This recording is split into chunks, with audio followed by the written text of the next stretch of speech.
sapagkat kasama mo ang Diyos mong si Yahweh, siya ang makikipaglaban para sa iyo at pagtatagumpayin ka niya. Deuteronomy 31 verse 6. Ama, sa pangalan ni Jesus, sa umagang ito nagpapasalamat ako sa iyo.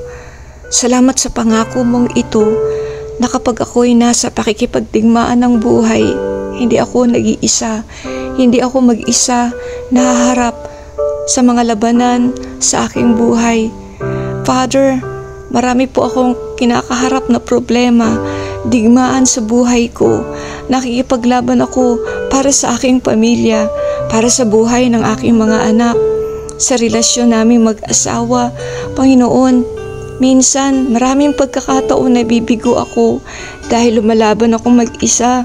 Hindi kita sinasama, sumusugod akong mag-isa sa digmaan ng buhay na hindi ka inaanyayahan. Kaya Ama, palagi akong umuubing talunan, sugatan at nangihina. Ama, dalayan ko, patawarin niyo po ako kung hindi ako nagtitiwala sa magagawa mo sa buhay ko. Hinihingi ko sa iyo sa mga sandaling ito, samahan mo ako sa araw na to sa pakikipaglaban sa digmaan ng buhay. Dalangin ko ang presensya mo ang sumama sa akin, ang manguna sa akin. Kailangan ko ang pagsama mo, kailangan ko ang presensya mo. Gusto ko maramdaman, Ama, nakasama kita, na hindi ako nag-iisa. Hindi ko kaya kung wala ka. Father God, salamat sa paalala mo sa akin na ang digmaang ito, ang mga labang ito sa buhay ko ay hindi ko laban, kundi ito ay laban mo. Bigyan mo po ako ng katagumpayan sa araw na to. Ikaw ang aking watawat, ikaw ang aking bandila, ikaw ang aking katagumpayan. You are my Jehovah Nisi, ang aking tagumpay.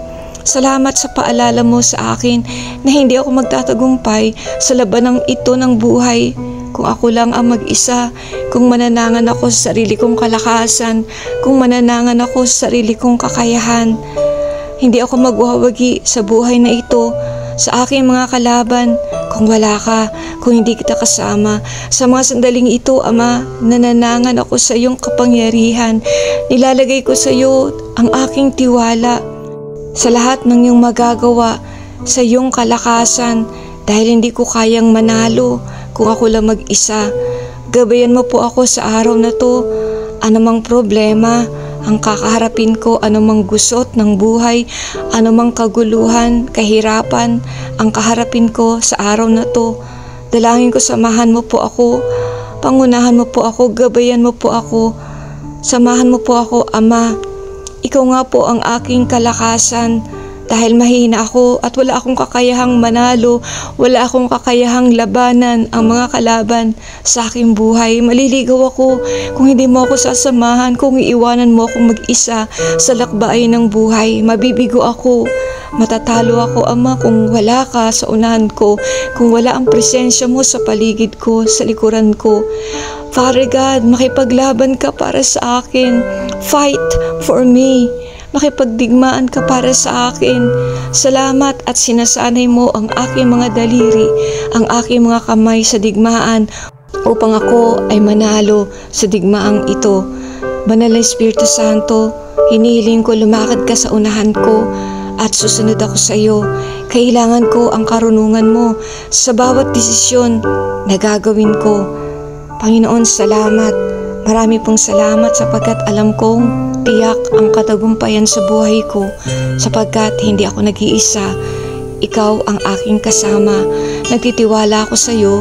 Nagtitiwala ako sa mga pangako mo na kapag ako'y nasa digmaan ng buhay, gaano mang kahirap ang problemang kaharapin ko, patong-patong man, matataas man, ang mga pader ng problema na nasa paligid ko, kung ikaw ang aking kasama, ang lahat ay magiging maayos sapagkat ikaw ang nasa unahan ko. Magtatagumpay ako, Ama, dahil ikaw ang aking kasama. Panginoon, ihanda mo po ako sa labanang ito. Palakasin mo ang aking espiritu, ang aking pananampalataya sa iyo. Patatagin mo ang aking mga braso upang sa ganun panghawakan ko ang sandata na ibinigay mo. Walang iba kundi ang salita mo.